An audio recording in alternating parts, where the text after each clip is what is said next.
welcome to the Megacast. I'm Tyler Keefe in the studios of our flagship station, Civic Center TV and 89.3 Lakes FM. In addition, today, as always, we're also on Comcast Channel 15 and AT&T Channel 99 in the Birmingham-Bloomfield area on Birmingham Area Municipal Access. Join us as well on those same channels in the bustling metropolis of Southfield on City Cable 15. And then we're also on TV in Waterford on the Media Network of Waterford on Channel 10. And soon we will be on Orion Neighborhood Television, or ONTV, in Lake Orion, where every day is a vacation. Join us online at civiccentertv.com. Click on our Watch Live link at the top of our homepage on your computer web browser, or by going into our scroll down menu on the left margin of your screen if you're viewing us in your browser on your cell phone. And you can also find us online on Facebook. On our Facebook pages, Civic Center TV 15 and Lakes FM. Find us also online all across the state of Michigan and around the world on My Michigan TV or MyMy. Go to mymytv.com to learn more information about My Michigan TV. Subscribe for free and find programming from all across the state of Michigan from creators all across the Great Lakes state. Again, that is MyMyTV.com. And you can also find out all the places you can get the MyMyTV app, both on your cell phone and on your smart TV. Places like the iOS App Store, the Android App Store, and on smart TV apps like Apple TV, Android TV, Roku TV, Amazon Fire TV, Samsung Smart TV, and more. Unlimited streaming that you can watch anywhere, and you can even support creators by giving them the views on their content that they use to help move their content into other places all across the state of Michigan and around the world. Again, My Michigan TV or MyMyTV.com. And if you need more information about any of our partnering stations or want to find their websites without having to take quick notes whenever I write them down every day, or mark them off every single day and then write them down yourself, go to our website at civiccentertv.com/megacast or click on the Megacast link on our homepage. There you can learn more about what is the Megacast, what we do each and every day here on the show, as well as all about our partnering television, radio, and other media outlets, including our other partnering radio station, 88.1 WBFH, The Biff. That is the service of the Bloomfield Hills School District with 24/7 operations out of Bloomfield Hills High School. And you can learn more about them, learn more about Birmingham Area Municipal Access, and soon we'll have a link up there for Orion Neighborhood Television, where you can learn more about ONTV and their great community television operation out there. And a big thank you to Ian and the entire team for getting everything set and ready to go to join us very soon on the Megacast network.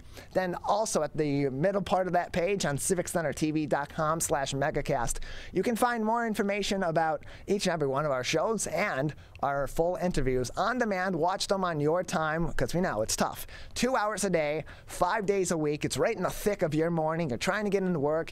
You're trying to drop your kids off at school, take a breather, enjoy the rest of your day before they end up coming home. And then you got to take 2 hours to listen to our show. Sometimes it's not going to work. Sometimes you got 15 minutes. You can only watch one interview. Sometimes you need those 2 hours at 10 a.m. to 12 noon, and you want to watch later on in the day or watch one episode from the previous day the next day over. We got you. civiccentertv.com/megacast. Click on our Watch Full Episodes link or click on our Watch Full Interviews link, and you can find either our full 2-hour episodes and watch them in the best 2 hours for yourself, or any of our interviews, depending on what is your interest level or what areas of interest you have and want to learn more about. And then right next door to Civic Center TV's Megacast page is our coronavirus page by clicking to the second button from the left on your computer web browser, or the second button down from the top down on your web browser in the left margin of the screen. There you'll find information about COVID-19 from reliable, accurate resources at the federal, state, and the local level. At the federal level, of course, the Centers for Disease Control and Prevention. At the state level, from the Health and Human Services Department, and at the local level in multiple places. Most importantly, I would argue, from the Oakland County Health Division, where you can find more information about how COVID-19 is affecting us here in Oakland County, how it's affecting our schools, learn more about the mask mandate that was put in place several weeks ago by the Oakland County Health Division, learn more about COVID-19 metrics, vaccination metrics here in the Oakland County area, where you can get a COVID-19 vaccination shot, or if you're eligible for the booster and want to get a booster shot, where you can get that as well. And get in contact with the Nurse on Call hotline with any of your questions so they can point you in the right direction to get the information that you need. All you got to do is go to our website at civiccentertv.com/coronavirus and click on one of those links. It takes you directly to their COVID-19 web pages. So instead of going to cdc.gov and navigating through all their pages to get to where you need for COVID-19 specific information, same thing with michigan.gov, same thing with oakgov.com. Just click on those buttons. We take you directly to those pages that will be able to point you in the right direction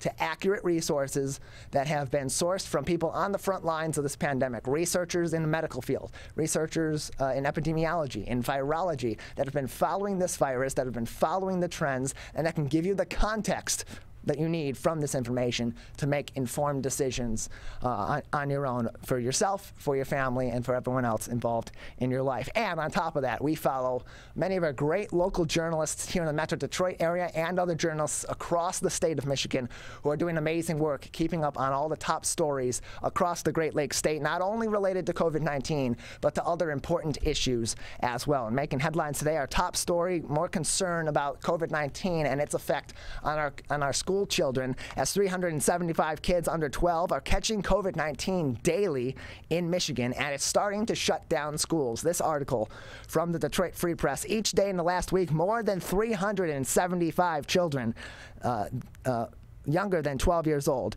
were infected with COVID-19 in Michigan, a new state analysis shows.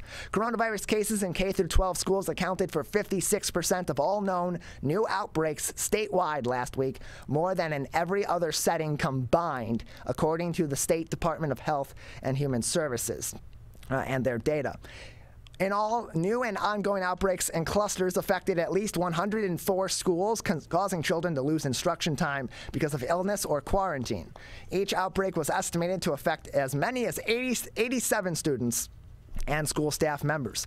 With coronavirus case rates highest among school-aged children in Michigan, an informal survey of local health departments showed that as of October 1st, coronavirus outbreaks caused 3 school districts to close entirely, 12 schools to close, and 1 in-school preschool to close, 5 grades to shut down, and 34 classrooms to close their doors individually.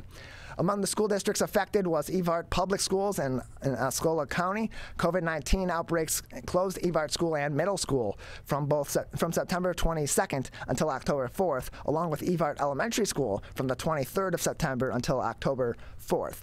Quote, "We are doing everything possible to keep our students safe, healthy, and face-to-face," wrote Superintendent Shirley Howard in a letter to parents, explaining that learning would be virtual in that time. She continued on, "We believe closing school now will help to break the cycle of our high absenteeism due to positive COVID-19 cases, as well as the quarantining of close contacts," and closed quote. When students returned to schools on Monday, she urged them to come wearing masks. Quote, "We strongly recommend that they wear a mask. This is not a requirement to return to school. Wearing a mask prevents your child from having to quarantine if they are identified as a close contact to someone who has tested positive for COVID-19. If your child is not feeling well on Monday, please do not send them back to school. I cannot believe how quickly this virus spreads," and closed quote. In this report also, it found that masks have a big impact on reducing transmission. Wow, haven't heard that at all in the past 18 months plus. The state's analysis of COVID-19 outbreaks in K-12 schools showed that the rise in cases was steeper in the first few weeks of the school year in districts without consistent mask requirements. The article continues on saying, although the U.S. Centers for Disease Control and Prevention and the state health department recommend wearing masks indoors in places where COVID-19 transmission is high or substantial, there is no requirement that masks must be worn inside K-12 schools at the state level. Masks were previously required in last year's school year, but Governor Whitmer has repeatedly said that this year it should be a local decision and has to be made at the district level or the county health department level. As of Monday, 222 school districts statewide had mask rules in place, either instituted by their local school boards or county health departments, the report showed. Those mandates cover about 748,000 children. children. But the share of children who are not covered by mask mandates is growing in Michigan. Now more than 500,000 students in 311 districts statewide have no mask requirements. Now, of course, that does not mean that there aren't recommendations. That simply means, unlike in places like Oakland County, where masks in schools are mandated, they are not mandated in those counties. They are not mandated in those school districts. They are purely a recommendation, or in some cases, there may not be a recommendation there at all. 35 Michigan school districts recently dropped their mask rules, coinciding with the approval of a new statewide budget that included language that threatened to strip state funding from local health departments that imposed school mask mandates under the Public Health Code. When Governor Whitmer signed the budget last week, she said that the budget language, along with provisions banning vaccine passports and mandates, were unconstitutional and unenforceable.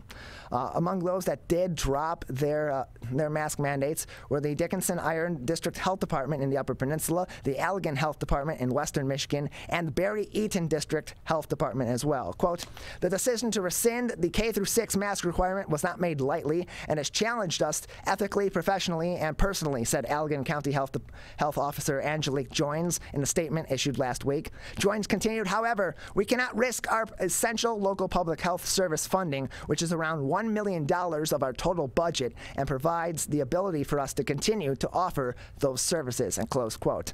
Last month, the Michigan Association for Local Public Health called on Governor Whitmer and Elizabeth Hertel, the director of the State Department of Health and Human Services, to issue a statewide school mask mandate.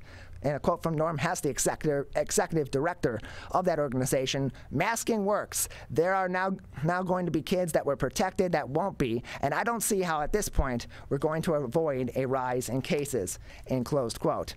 Cases are continuing to climb statewide, and that has been seen for about 3 months of increased cases and hospitalizations as a result from the COVID-19 pandemic.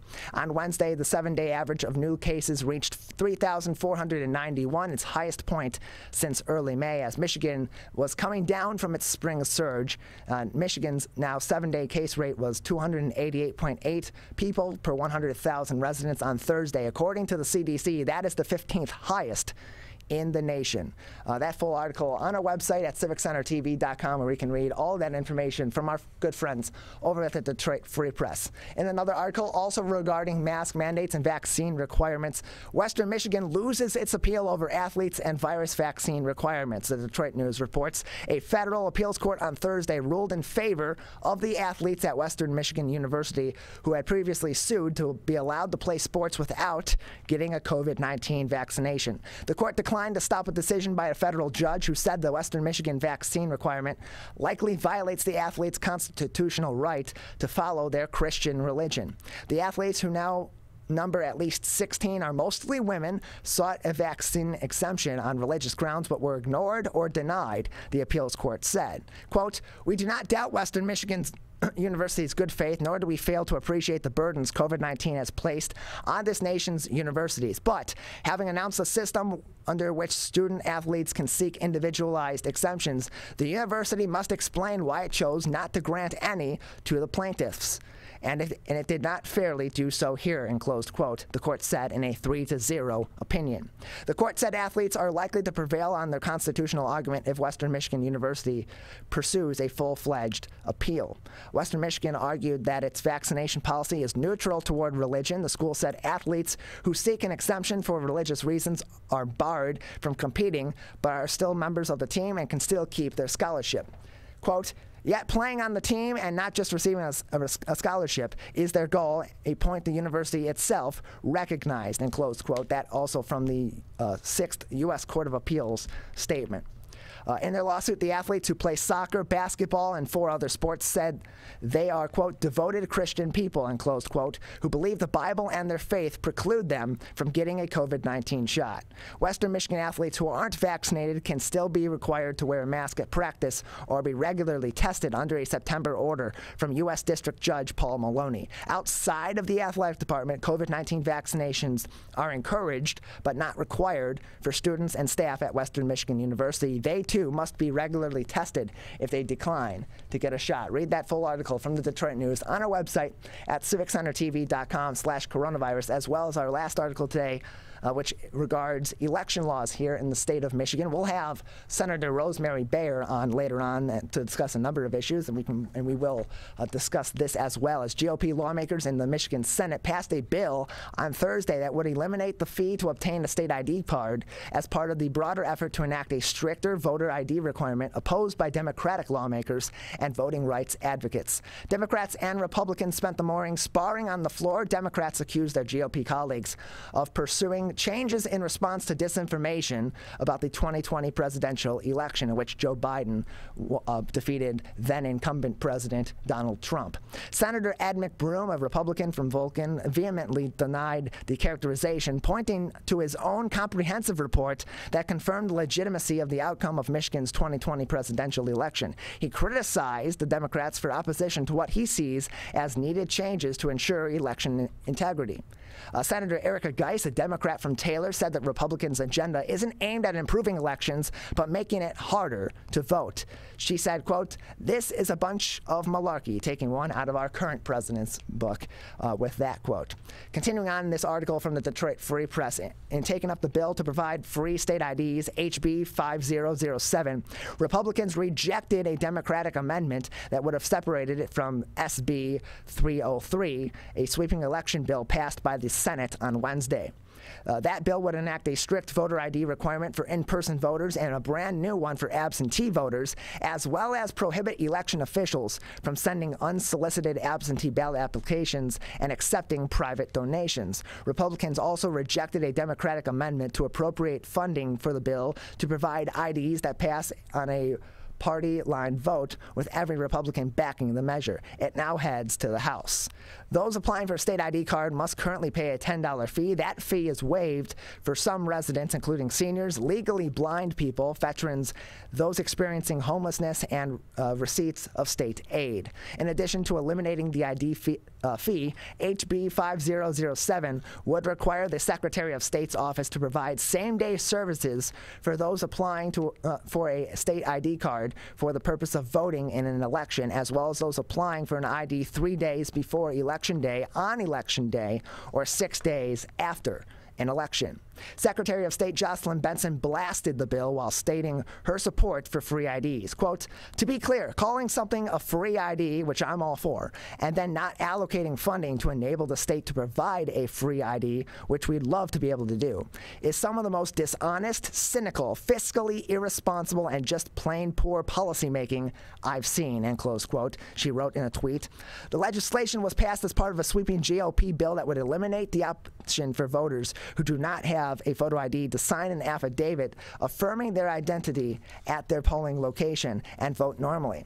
It would also add a brand new ID requirement for those applying for an absentee ballot. Voters who do not comply with the new ID requirements would be issued a provisional ballot that wouldn't count unless a voter confirmed their identity at their local clerk's office within 6 days of an election. Senate Republicans voted on a second bill, SB 304, on Thursday that is tie-barred to the stricter ID bill. SB 304 passed on a party line vote with all GOP senators backing the measure. It now heads back to the House of Representatives for another vote. The bill lays out the requirements voters issued provisional ballots must meet in order for their ballot to count. Voters would have to present a photo ID along with a document verifying their address, such as a utility bill or a bank statement. For voters who do not provide an ID, they would have to provide a copy of their birth certificate or social security card along with a document verifying both their name and their address. That entire article at our website at civiccentertv.com/coronavirus. And if you have any questions about the efficacy of your elections, locally, statewide, federally, highly suggest that you contact your local clerk's office. They can take you through the entire process. They can explain what they do at every single step, what then happens at and then if you call the county clerk's office, they can explain what happens at the county level, not only to tally the votes and provide those final tallies in an unofficial result, but also to verify those results and several weeks later declare the official election results. Our local clerks are always willing to, or should be always willing at least, to answer those questions, and highly encourage you, if you really want to see what goes on the front lines of our elections and see just how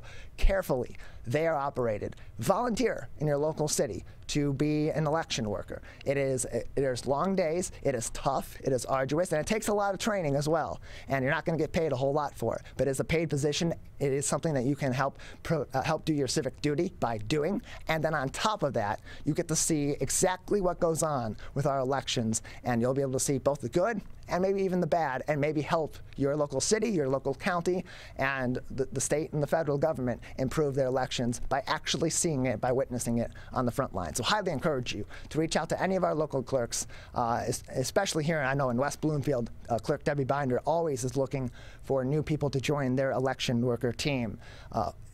No matter if it's a simple election just on the local level, or it's a gubernatorial or presidential election especially, they're always looking for new people to join their election worker team. We're going to take a quick break. On the other side, we got a great show ahead of you today. At 10:20, I'll be joined by Brandon A. Wright, the special lecturer in the School of Music and Theater and Dance at Oakland University, about their upcoming performance of Passage. At 10:40, as I said earlier, I'll be speaking with Senator Rosemary Bayer from Michigan's 12th Senatorial District. At 11 o'clock, as I turn my pages, I will be speaking with Christian Thompson, founder and songwriter with Church Mice. 11:20, Chris Tull will join me. He's the executive director of Humble Design, and then we'll cap off the week's shows with the president of the Small Business Association of Michigan and former Lieutenant Governor Brian Calley. That's all coming up next. You're watching and listening to the Megacast.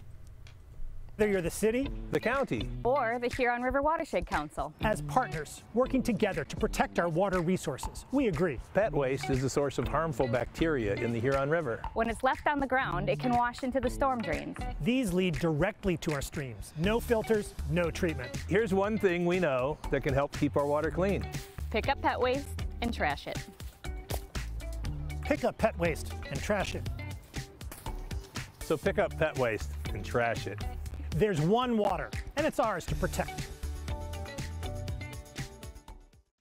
Who is struggling right now? I am. My son is. Many are struggling with anxiety, depression, and substance use. Before it becomes a crisis, reach out to MyCal, the Michigan Crisis and Access Line, for free confidential support 24/7. Available in the Upper Peninsula and Oakland County. Just call or text 1-844-44-MyCal or chat online at michigan.gov/MyCal. A message from the Michigan Department of Health and Human Services.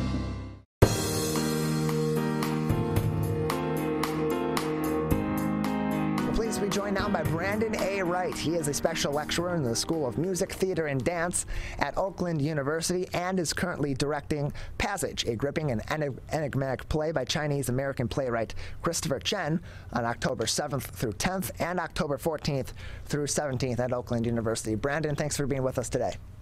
Thanks for having me. Good morning. Appreciate having you on. Good morning to you as well. Tell us a little bit about Passage. What is this show all about? What can people expect when they go to the theater and see this program through Oakland University? Yeah, Passage is it's about a lot of things. Yeah, I think that overall it is really an investigation into the human condition, right? What it means to claim identities and to explore and explain relationships with others. So you can expect a little bit of soul searching, if you will. Yeah, I think that it does a great job of prompting us to go on a very inward journey. But the good news is that it does it in a unifying way, right? So we're all safe to take that journey together and in the space. So I think you can expect quite a ride.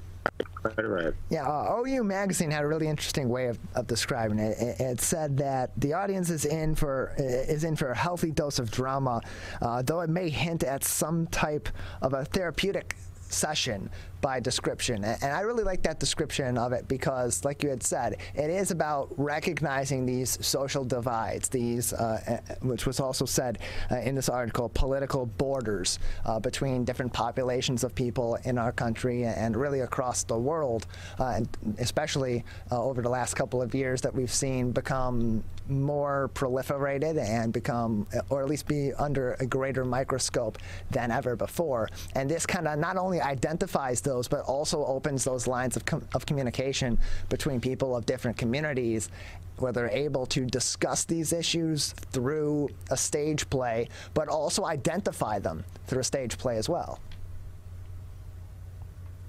Yeah, I agree. I think that what we've tried to do with this piece is honor the conversations that are invited by the script itself, but to still make sure that we're giving you theater, you know, and I think that especially after the year and a half that we've all had away from the theater, we as a collective, the cast, the crew, the production team, we all really came in with a newfound appreciation for what the theater can do and how we use the theater as a vehicle for conversations like this. So that at the forefront has been what has made this process such a joy, because we take the script and sort of what we're given at the ground level and think about how we can elevate it with all of the fun tricks that we have in the theater. So definitely some surprises in store and some really, really special moments for the audiences. We're joined by Oakland University School of Music, Theater, and Dance special lecturer Brandon Wright with us on the show. And Brandon, we're still in the thick of things in the pandemic, but what's great for performers in a number of different entertainment fields, but especially for those who are stage actors, is being able to be back in that in-person setting. How has preparing for this play been different, because we're still in the middle of dealing with COVID-19. The Delta variant has been spreading rapidly and significantly in our local area and throughout the state of Michigan and the U.S. How has that come into play in preparing for this stage play, but also made this continue to still be a really unique and special experience for the actors and for the crew? Yeah, that's a great question. I think that the primary things that I notice as new or a greater sense of would be patience and flexibility, that we are returning partially, first of all, and slowly, you know, from what has been a very unique experience for all of us, and it's touched us all in different ways. And so that just requires patience with each other and with ourselves as we, you know, come in and show up to work every day, and flexibility, because, you know, this thing moves as it wants, you know, from one day to another, and certainly even in the rehearsal and preparation period, things that were in place when we started on day one are no longer in place or are in place differently for us. And so that adaptability has been a key factor in how we have built this show. But I will say that I am happy to say that in all of that, we have relearned for ourselves those things that are unwavering about the theater, right? That we have been able to identify certain elements or facets of the theater and of putting a show together that through all of this just remain in place. And it was so reassuring for me, and I believe I can speak for the cast and crew, to re-engage with those things that we remember, you know, before we left the theater, however many months ago, that they warmly welcomed us back when we walked into the space, and they've been there throughout the process. So it's been a roller coaster, but, you know, every once in a while you get a nice free fall and get to throw your hands up. So. And it's extra special too, I think, just because of the show that's being performed, because of the context of the time that we're in, and the time that we're in terms of stage acting as well, coming back to the stage, back to that in-person performance, having that interaction where you're able to take from the audience's reaction in your performance and kind of feed off of them as you're building a show. Because while you have a set show, set blocking, you have set scenes, you have set lines, and you've rehearsed and rehearsed and rehearsed a show step by step, it's always going to be different. That's one of the magical things about the theater, is every single time you perform it, it's different. And with a show like this, where it is on such complicated and nuanced subject matter that affects everyone, in a number of different ways, depending on whatever walk of life they are from, whatever their culture is, whatever their background is, whatever situation they are in life. Having that ability to, once again, feed off of a live audience in front of you while you're having these conversations that are often emotional and are often really tough, has to really enhance the performance and the interpretation of that performance of Passage for the actors and for the audience. Yeah, I think you're exactly right. You know, this, if we can call it a gift, right, of this experience that we've all had together, is that it's given this generation of students a very real, lived experience of emotions and circumstances that don't often come at such a young age, and the beauty of that, you know, in a college setting where oftentimes students are doing shows about circumstances that they just haven't encountered yet, pregnancy and marriage and so on and so forth. This pandemic has leveled the playing field, in particular with this script, for them in a way that, again, just heightens their performances, because they're so connected to the material in a different way, based on what they've experienced through the last year and a half, and how they see the world based on things that have happened in their lifetime. And that, for me, has been, like I said, if you can call anything a gift, right, I would consider that one of them, because I believe it has enriched the experience for the students, and it will make for a very, very special night for the audiences. We're joined by Brandon A. Wright. He is a special lecturer at the Oakland University School of Music, Theater, and Dance, and the director of Passage, a gripping and enigmatic play by Chinese-American playwright Christopher Chen. And they will be performing that Thursday through Saturday, October 7th through 9th at 8 p.m., Sunday, October 10th in a 2 p.m. matinee, and then Thursday through Saturday, October 14th through 16th, 8 p.m. with a Sunday, October 17th, 2 p.m. matinee as well. And Brandon, as you're approaching this as a director, obviously wanting to stay true as possible to the playwright's vision of this show, but also taking into context the last couple of years, especially the last year and a half or so with the pandemic, but certainly with Black Lives Matter and that movement taking such a forefront in June of 2020 and in the summer of 2020, especially given the context of the rise in Asian American centered hate crimes or hate crimes against Asian Americans across our country, and all the context of these different racial and sociocultural issues that we've had more conversations and more focus on over the last year and a half. How did that impact your approach, as well as the cast and crew's approach to planning, to rehearsing, and ultimately to performing Passage? That's a great question, because it had to play a very unique role. Christopher Chen uses minimalism and neutrality very intentionally in the script, and it is meant to be performed void of so many things that tie us to time and location and nationality, for the purpose of bringing everyone into this conversation.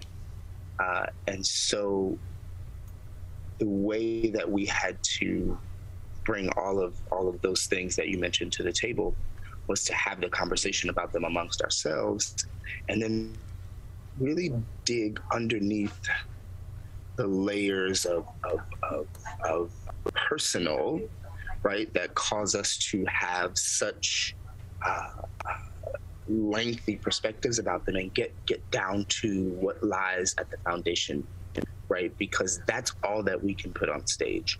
And we've had to be very diligent about making sure that we were not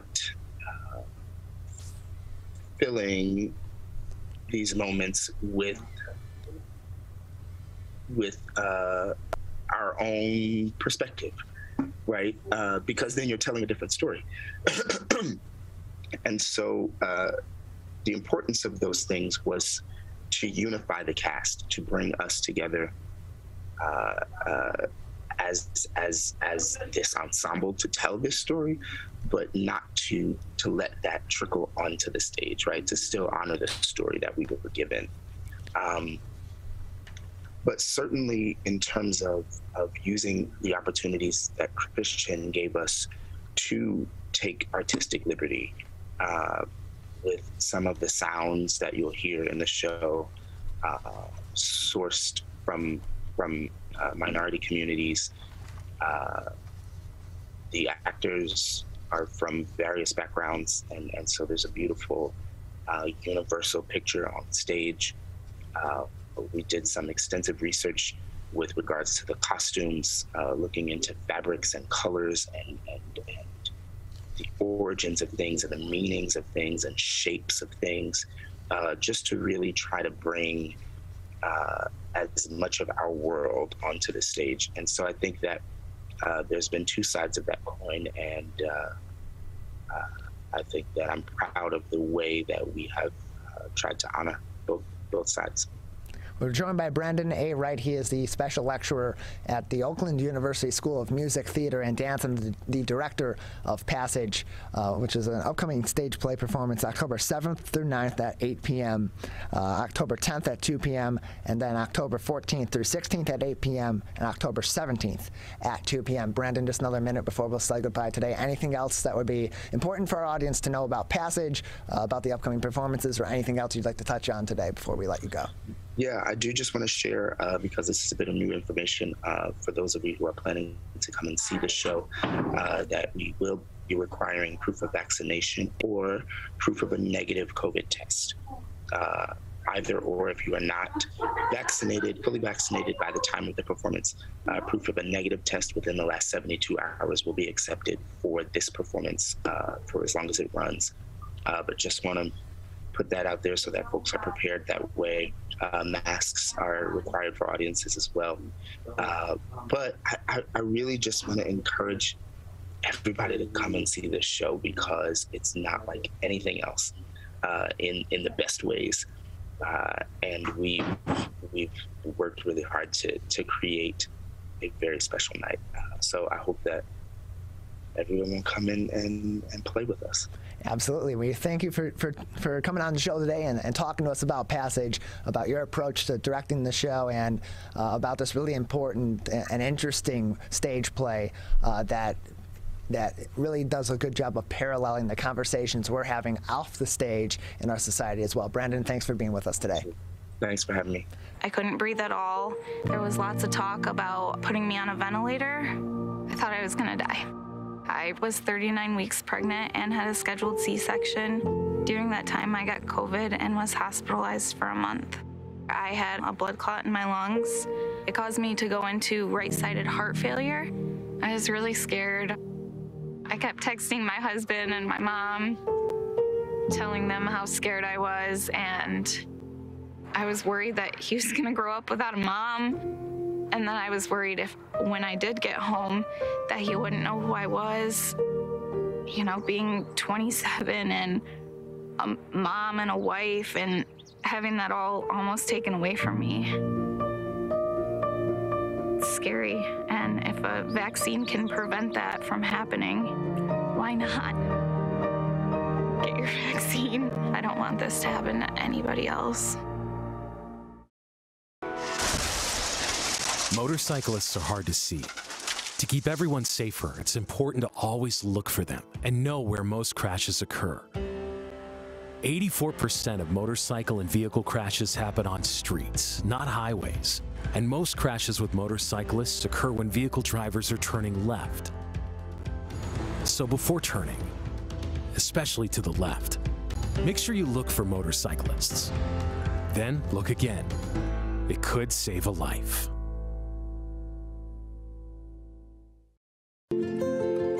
To Sophia and Gabriel. Even though these old knees can't follow on your adventure to the forest today, these flowers represent my love. These stitches and threads join us together. And wherever you see a flower, a bird, a beautiful tree, know that my love is with you. Make the forest part of your story at a park near you. Find one at discovertheforest.org. Can I ask you a question? Why did you get your kids vaccinated? It was hard for them to social distance, to be isolated from their friends. I want them to get back to school and sports games. So as a pediatrician, I recommend the vaccine to everyone I know. The boys lost a former teammate and classmate who was only 20 years old. It's been a devastating year. We want to get back to normalcy. Our daughter is really looking forward to being with her friends, being a kid. It's the Great Lakes water. And so what people do ends up in our waterways. Flushable wipes are just evil. They should be thrown away. They're impossible to destroy, and they can cause significant problems. One of the main things when you're cooking is to not dump fats, oils, and greases down your drains. They stick to the sides of pipes. They stick to everything they come in contact with. Don't put it down the sink. There's one water, and it's ours to protect.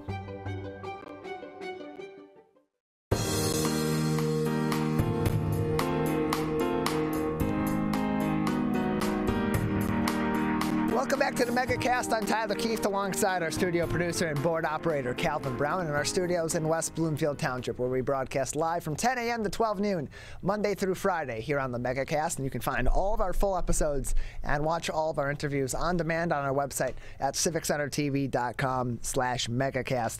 And also learn more about each and every one of our partnering community television, radio, and web outlets that join us each and every day here on the show and replay us throughout the afternoon. We're pleased to be joined now by Senator Rosemary Bayer from Michigan's 12th senatorial district. She joins us now on the Megacast to talk about the state budget and other issues concerning the state Senate as well. Senator, thanks for being with us today.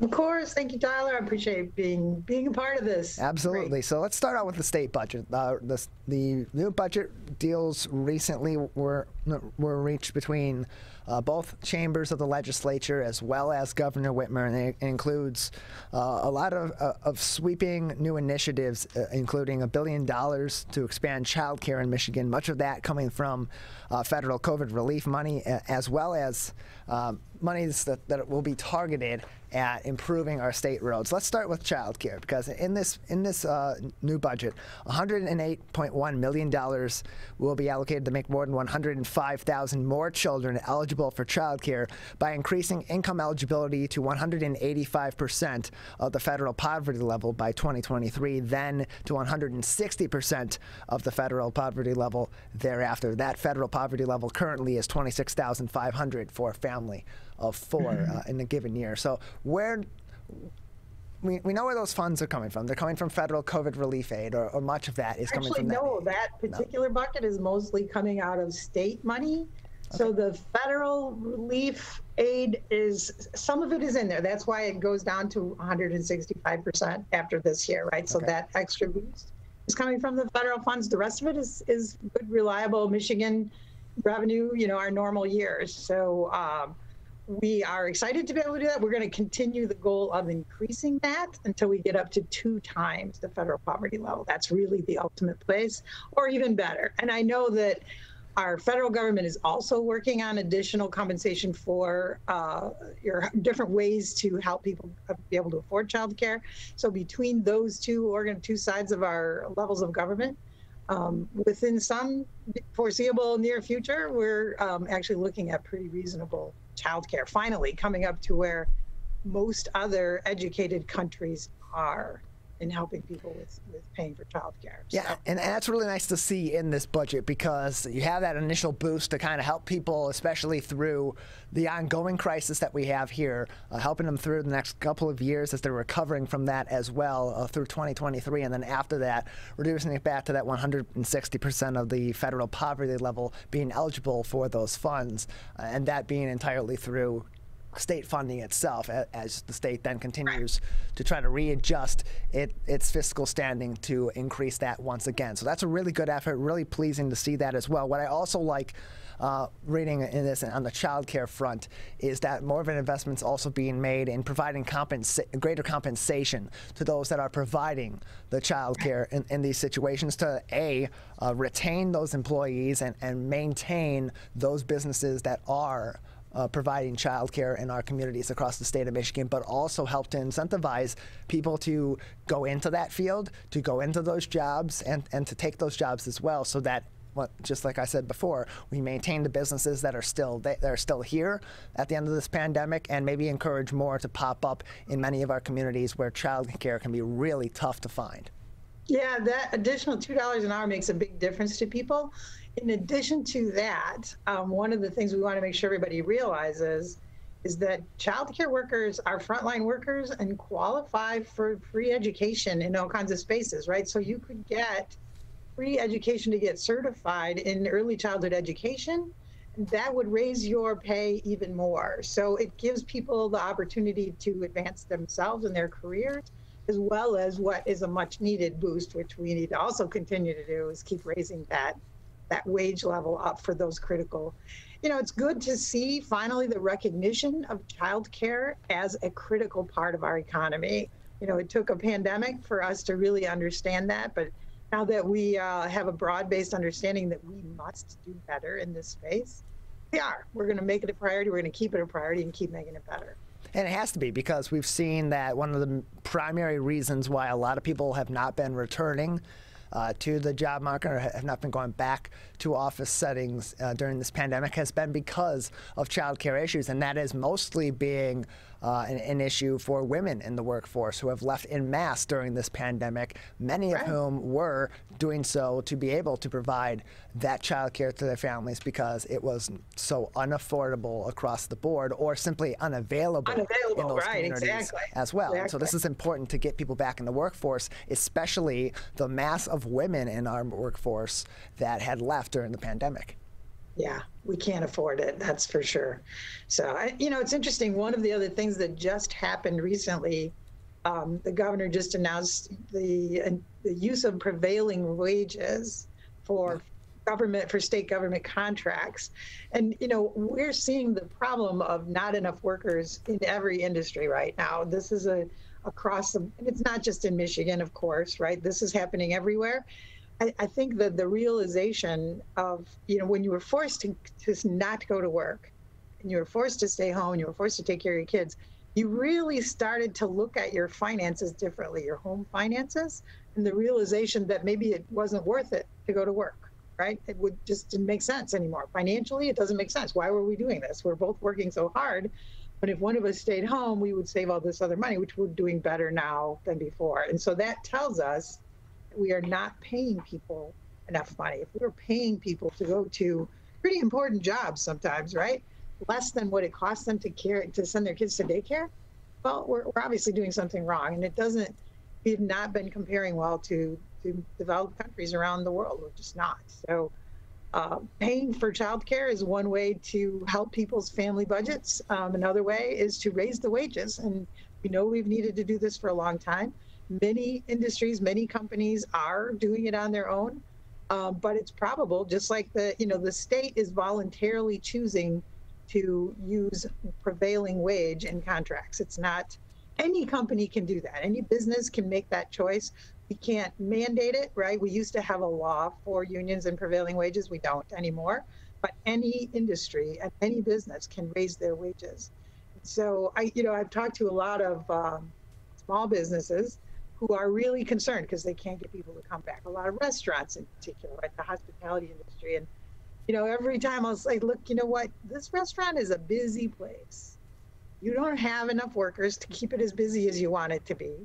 Do you think that these people who are here would not come if that sandwich cost an extra $1? Of course they would continue to come. You need to raise the wages of the people that work there. If they're not coming to work, it's because it's not worth it. It's really a basic formula, right? So this is going to help us across the state move wages up. We're doing it with childcare workers. We're doing it with the contracts that the state hires out for, right? We are raising the wages of the people, not just the wages, right? As you raise wages, you are making sure that you're hiring people who are the right people for the job, right? They're qualified, they're good workers, they're reliable, they want to come to work, they respect their employer, they know their employer respects them. So everything about that is a win-win-win, and I think it's an exciting move, and it's just going to help everybody else start to shift up. Even if we don't have to legislate that, we can see it from an economic perspective, right?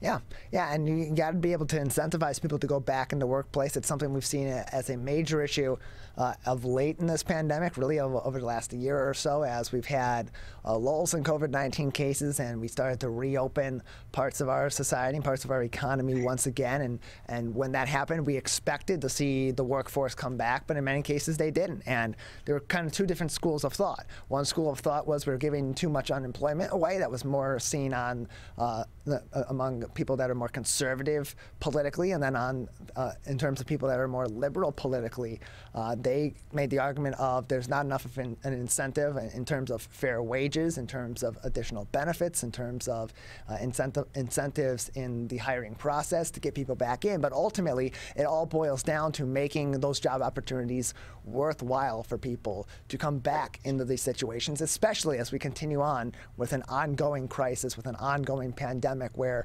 going back into the office, even if you're vaccinated, whether you're vaccinated or unvaccinated, is at least in some semblance, still a risk. Yeah. I mean, you just have to bear in mind that people have different levels of concern and even fear about that, right? I mean, there's so much going on. One of the challenges we're facing now in our community right here, but also this is happening across the country as well, an awful lot of noise in the system about rules having to do with the vaccine and with masking and, just protections for people. Many people don't want to go to workplaces where people are not vaccinated and or masked. And it's understandable why people would feel that way, based on somebody's medical history, who knows what they're thinking. And personally, I certainly feel much more comfortable with that. But one of the things we need to keep in mind as just people, right, as citizens, as people who live here, we have a lot of service coming to us from our local electeds, frontline workers, people in your school boards, people in your local city council, village council, doctors and nurses, all the frontliners, and they are seeing so much abuse from people who are angry, as if they are the ones responsible for what happened, and they're not, right? None of these people are responsible for a pandemic. None of them are responsible for whether a company makes the rules on who gets vaccinated or who must wear a mask or what it is. And just the basic respect from one person to another seems to be at risk right now. And I just find that really there's no excuse for that. There's no excuse for threatening people with their actual lives just because you're unhappy about a mask mandate in a building. Unacceptable. We're still neighbors. We all live here together, and we need to work this out together and find a way to manage it, to help. If you are afraid, I'm wearing my mask. And you should respect me if I'm afraid. And keep your distance or whatever it is, just understand that people have needs, but they're still all people and they're still all our neighbors in our community. So I would just ask people to think again, go easier on the people that live with you, that you share the air with here, and let's just be kinder to each other.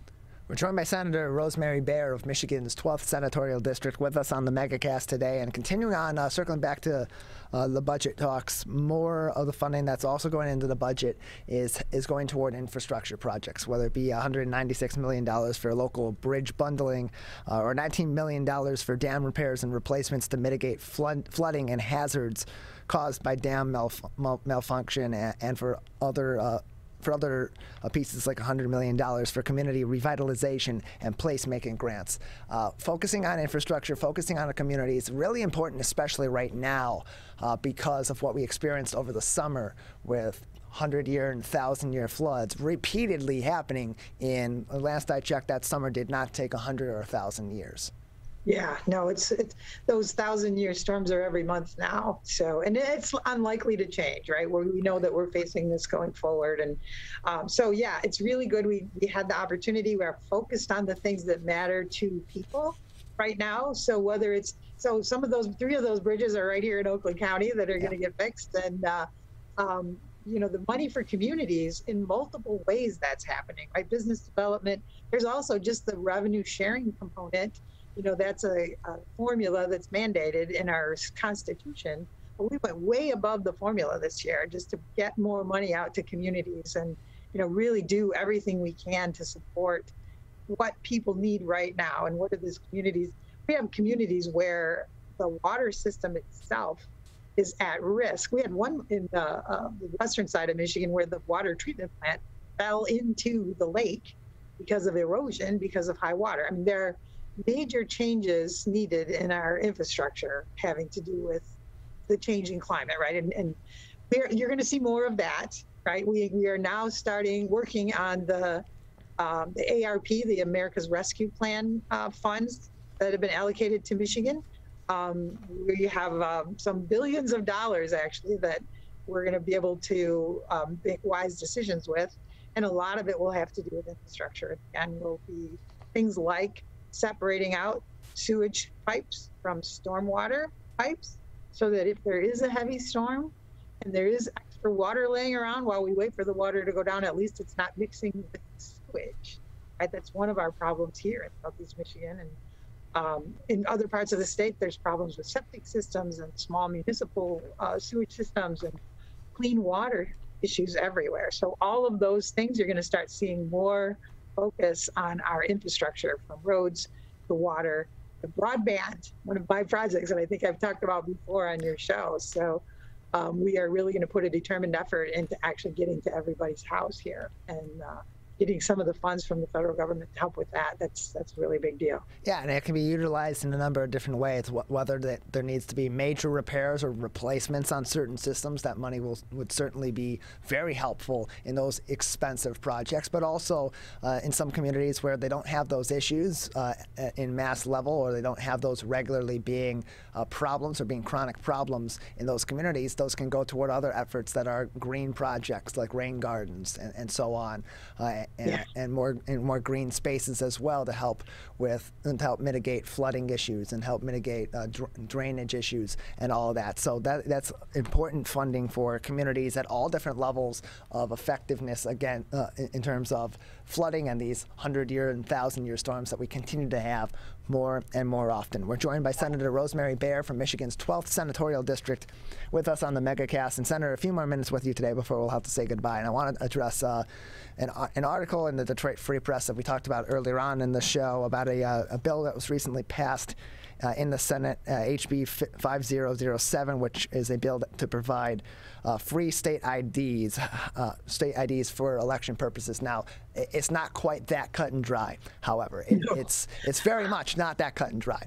These IDs would be provided with some financial assistance to waive currently the $10 fee for some residents, including seniors, legally blind people, veterans, and those experiencing homelessness and recipients of state aid. But it's also tied in some ways and others to other bills, particularly SB 304, that is tie-barred to a stricter voter ID bill and they passed on a party law. That's the core of it. So first of all, the $10 fee is already waived for those categories, those specific categories you talked about. Everyone else, if you lose your ID, you got to go pay $10 to get a new one. It's not a big deal. Yeah, the problem was that it was tie-barred to what, this is the anti-voter bills. We talked about them as a group earlier. And the hardcore requiring two things were big issues this week. Having an ID, right? Having a photo ID is one piece. The part that was actually the most crushing, I think, for people in our freedom to vote, right? Maintaining our freedom and our ability to vote, and to know that when we do vote, that our vote counts.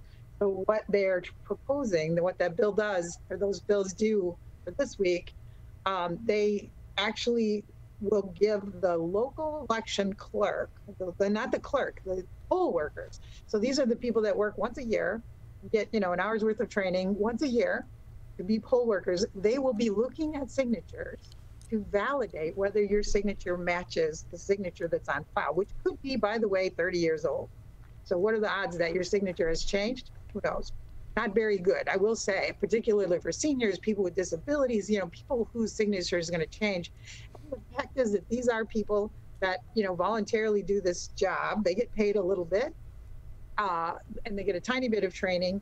And we don't know what their political affiliations are. We don't know that they're not going to just reject every single signature. And as soon as you reject a signature, that person is then issued what's called a provisional ballot. Provisional ballot means you fill out it as if you were voting, so you think you're voting. Turn in your ballot as if you were voting, so you think you're voting, but you're not. Your vote doesn't count unless you go back within 6 days with a valid signature that matches.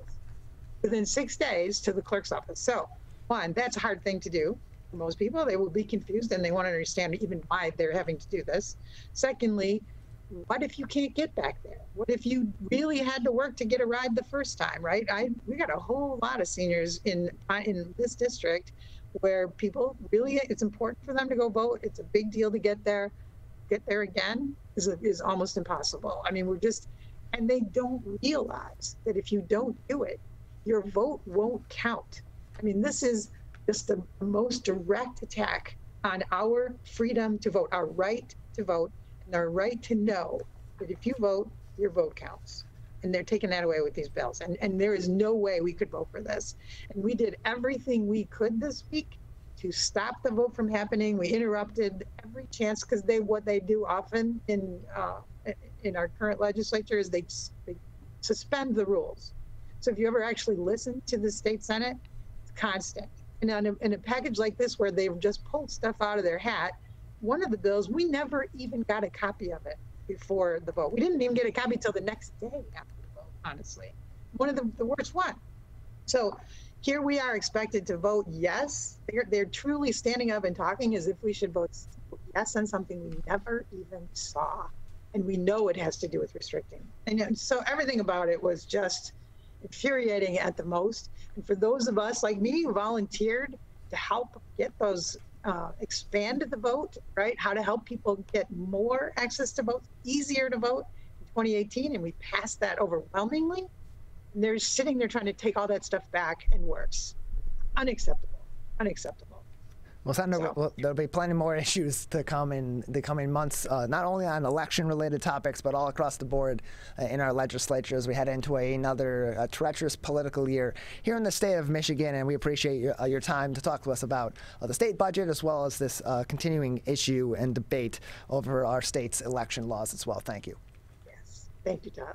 Appreciate it. Senator Rosemary Bayer joining us from Michigan's 12th Senatorial District to talk to us about a number of different issues at the state level. Appreciate her time as well. You're listening to 89.3 WBLD Orchard Lake and 88.1 WBFH Bloomfield Hills, your homes for the Megacast on the radio. We'll return with the second hour of the show after this quick break, and I'll be joined by Christian Thompson, the founder and songwriter of Church Mice. He'll be joining me next. You're watching and listening to the Megacast.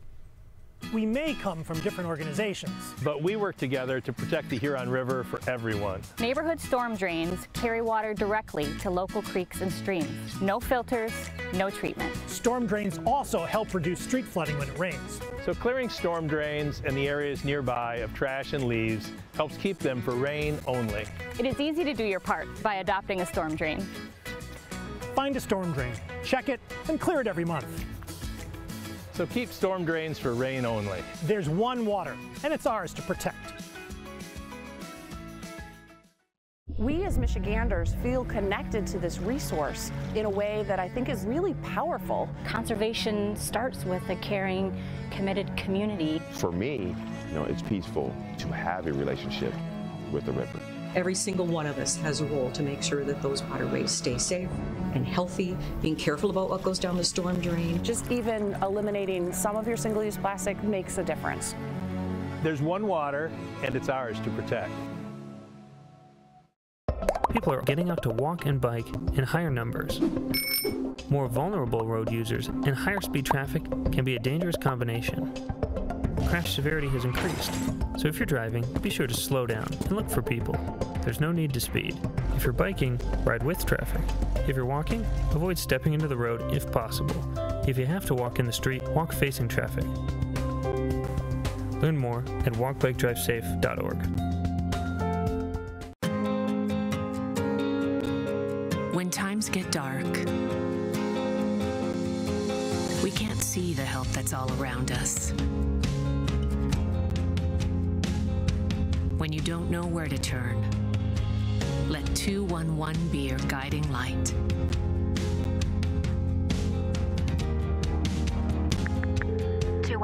How can I help you? Our guides are ready to connect you with the help you need.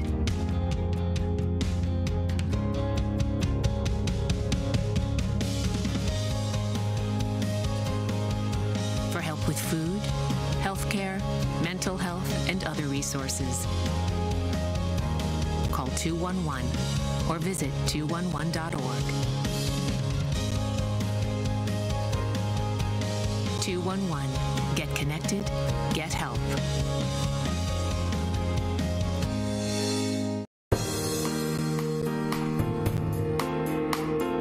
Welcome back to the Megacast. I'm Tyler Keefe alongside our studio producer and board operator Calvin Brown in our studios in West Bloomfield Township, where we broadcast live Monday through Friday every week, 10 a.m. until 12 noon, but we're also online for replays throughout the day and on demand at civiccentertv.com/Megacast. Pleased to be joined now by Christian Thompson. He is a founder and a songwriter with Church Mice, and he joins us now on the Megacast. Christian, thanks for being with us today. Morning, Tyler. Happy to be here. Happy to have you with me. How are you doing? How are things going today? Good. Things are going good. It's a little dreary and dark outside, but that's good fodder for a musician to sit down and write something really sad. Yeah, absolutely. It's a great opportunity to hunker down inside your home, inside your studio there, and play some music and come up with some new ideas. So, Christian, tell us a little bit about Church Mice. When did you? You're a founding member of it. You're a songwriter for it. When did this group form, and what? And what inspired you to find the group? So the guitar player and I, Bill Solomonson, have been friends since we were about 13 years old, and that entire time, on and off, we have been in bands together. Pretty much every band that I've been in, Bill's been in.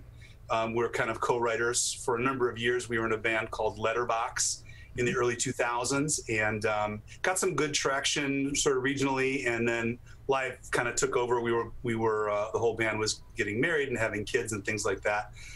So Bill and I have been together since we were little kids, basically. This band I formed myself in 2018. The inspiration was in 2017, one of my best friends, Jim, and I were at this final Soundgarden concert at Fox Theater. And Soundgarden and Nirvana and all those grunge Seattle era bands were kind of heroes, gods for us young musicians. We were about their same age when they all got real big.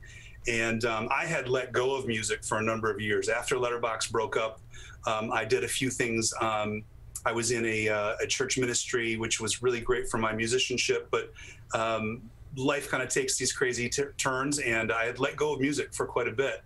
And the night that Chris Cornell, the next morning, I woke up and saw the CNN thing on my phone that Chris Cornell had died, and I had just seen this guy singing not 6-7 hours before, and I was heartbroken, and it just kind of hit me in a very strange way. Like, you know, some people have these grand epiphanies. This was my grand epiphany. Like, I need to be making music. There's so much more music in me that I didn't let out, and I had to let go of the notion that I was too old to make music, because here was Chris Cornell. He was 52, and he was in Soundgarden. They sounded amazing, and they looked amazing, and the crowd was just so engaged. And I thought, you know what? This is my this is my signal from the universe that I need to be writing music. So I spent some time with my cousin in Cleveland. His name's Brent Kirby. He's an incredible musician, and he got me some studio time, and I didn't even really know what I was doing. I just sat down and recorded a couple of songs and then submitted them to Arts, Beats, and Eats for play to be on their docket for 2018.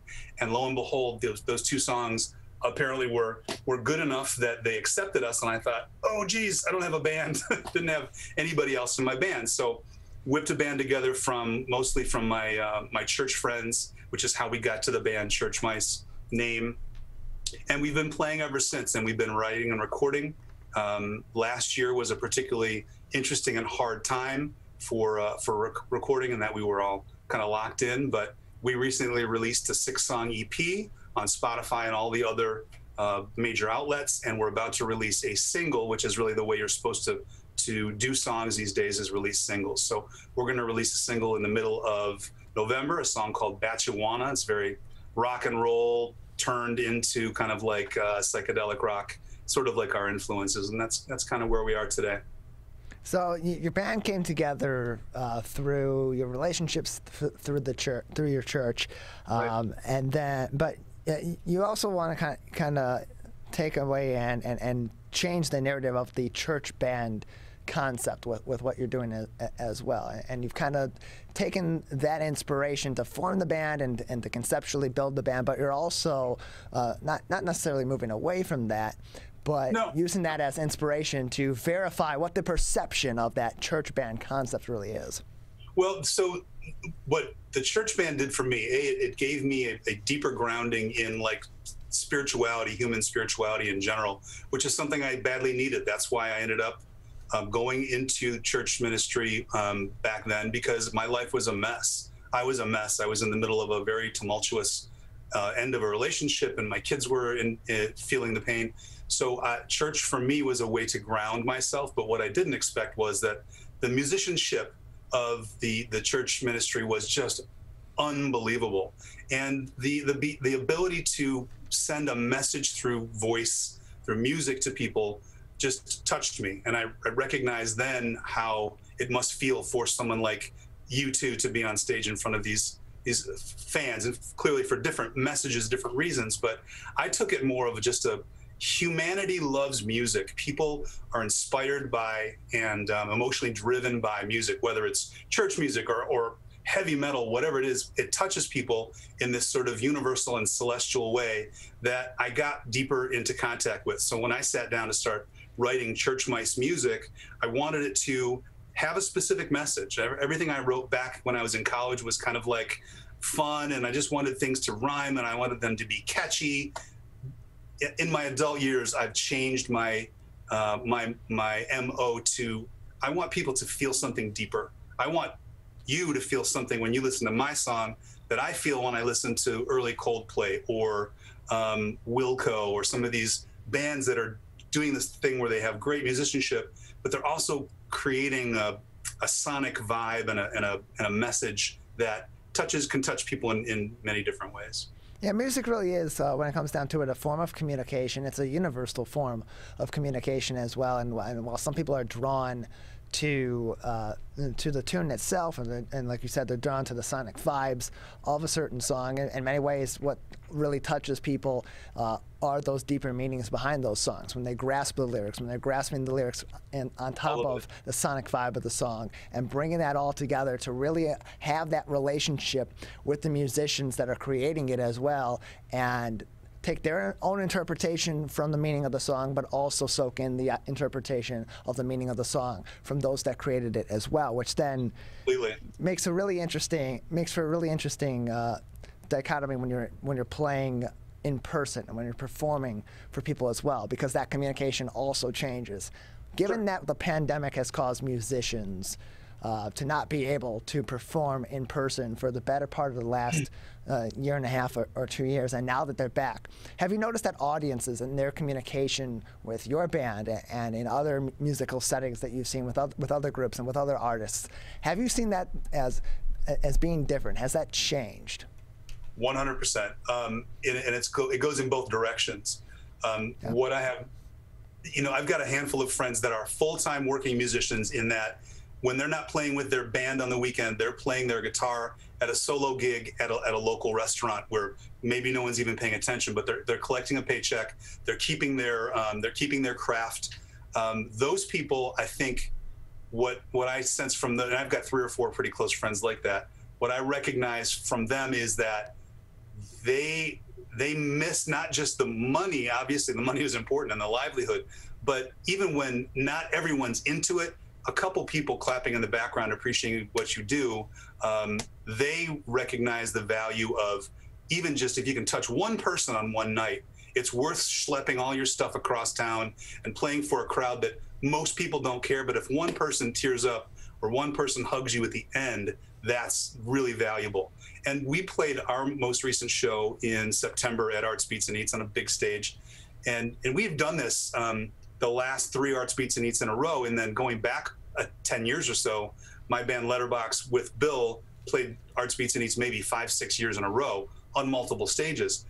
This show, people were effusive with praise and really digging into the lyric content and asking me questions about what were you thinking when you wrote this lyric. And I've never had that happen before, and it happened multiple times in that one show. So I think, you know, the lack of human connection, you can listen to music anywhere, which is great, and Spotify and the other outlets give us this bountiful ability to just hear anything we want and change it on a moment's notice.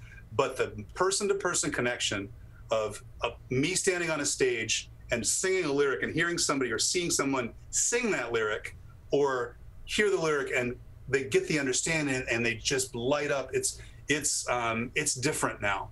And I hope that we're able to maintain that, because it was the intention of live music, I think, always to have a relationship between who's making the music and who's receiving it. Otherwise, any of us can sit in a garage and hammer out a bunch of chords and sound great. But if you can't connect with human beings on both just the sound you're making and the words that you're speaking and the message you're trying to send, I don't know what the point would be.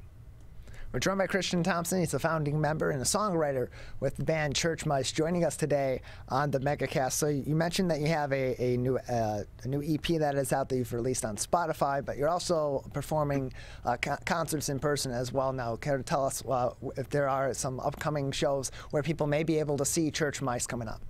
We've got nothing on the calendar right now. We're writing and recording.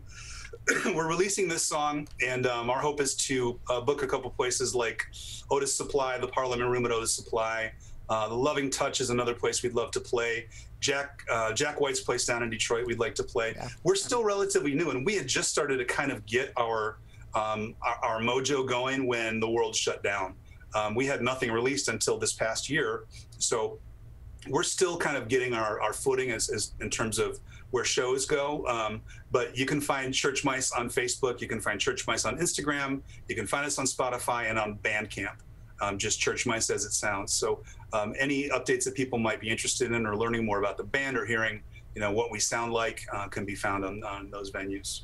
Well, we appreciate your time telling us more about Church Mice, and encourage people that are watching today to check out your band and all those places that you just mentioned. Christian, thanks for being with us today. Thanks for your time. Take care. Appreciate it. Christian Thompson, he's the founder and a songwriter with Church Mice, joining us today on the Megacast. We're going to take a quick break. On the other side, we'll transition to talking about community service, and we'll speak with the executive director of Humble Design. Chris Tull joins me next. You're watching and listening to the Megacast. Parents do a lot of worrying. Get your kids caught up on childhood vaccines to protect them from these 14 preventable diseases, and you'll have 14 fewer things to worry about. Vaccines are safe and effective and save lives. So let's get caught up on vaccines and worry about something else. Get the facts at ivaccinate.org. We may come from different organizations, but we work together to protect the Huron River for everyone. Most of the pollution that goes into our rivers is carried by rainwater that flows off of roads, parking lots and rooftops. The leaves and bark of a single tree can retain a surprising amount of rainwater. Depending on its size and species, it could be 100 gallons or more. It is estimated that an urban forest can reduce annual runoff by up to 7%. Here's one thing that we know can help keep our water clean. Plant a tree. Plant a tree. Plant a tree. There's one water, and it's ours to protect.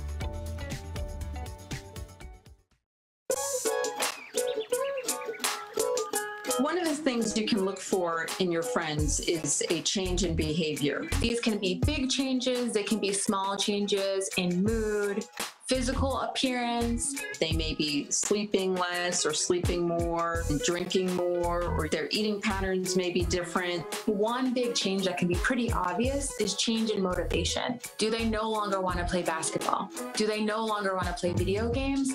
Now that we're spending more time online and in virtual settings, it's really important to pay attention to the language that your friend is using and the words they're using to communicate. So when we text our friends, are they taking longer amounts of time to respond? Are they not responding at all? You don't have to be an expert to try to recognize these signs. The second that you feel it in your gut and that you're concerned, that's the second to have the conversation and open the door to what might be going on.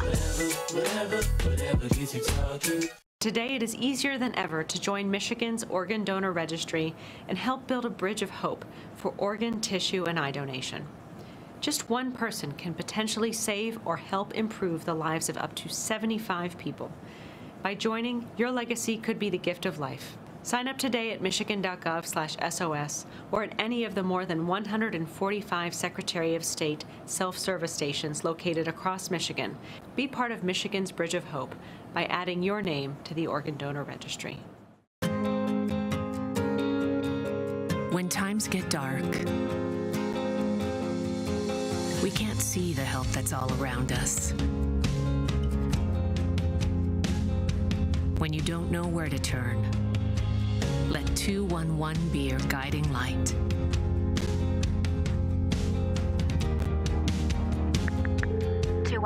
How can I help you? Our guides are ready to connect you with the help you need.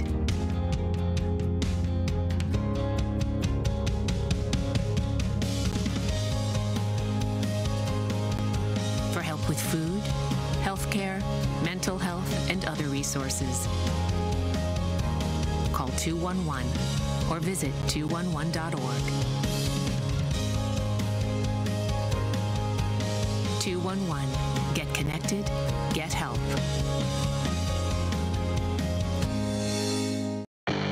How does marijuana affect the teen brain?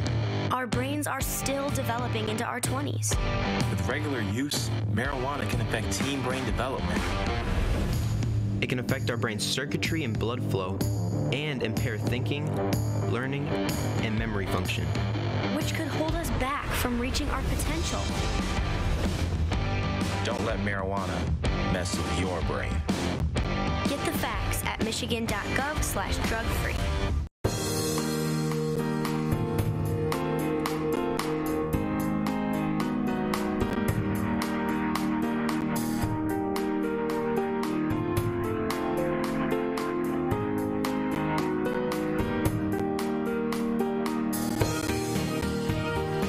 Welcome back to the Megacast. I'm Tyler Keith alongside our studio producer and board operator Calvin Brown in our studios in West Bloomfield Township, where we broadcast live from 10 a.m. to 12 noon, Monday through Friday, each and every weekend, online on civiccentertv.com and in a number of different places as well. You can learn more information about all the places that we broadcast our live shows and our replayed shows, and find all of our content on demand at civiccentertv.com/megacast. Or just click on the Megacast link at the top of the page on your computer web browser and in the left margin on our drop-down menu if you're viewing us on our website on your mobile phone. We're pleased to be joined now by Chris Tull. He is the Executive Director of Humble Design, and he joins us now on the Megacast. Chris, thanks for being with us today.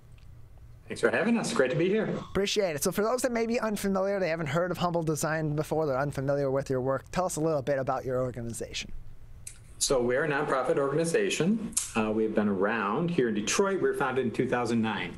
Our mission is that we furnish the homes of families and veterans and other individuals who are transitioning out of the homeless shelter system. So they have gotten a new place to live. That new home apartment is often empty because they have very little.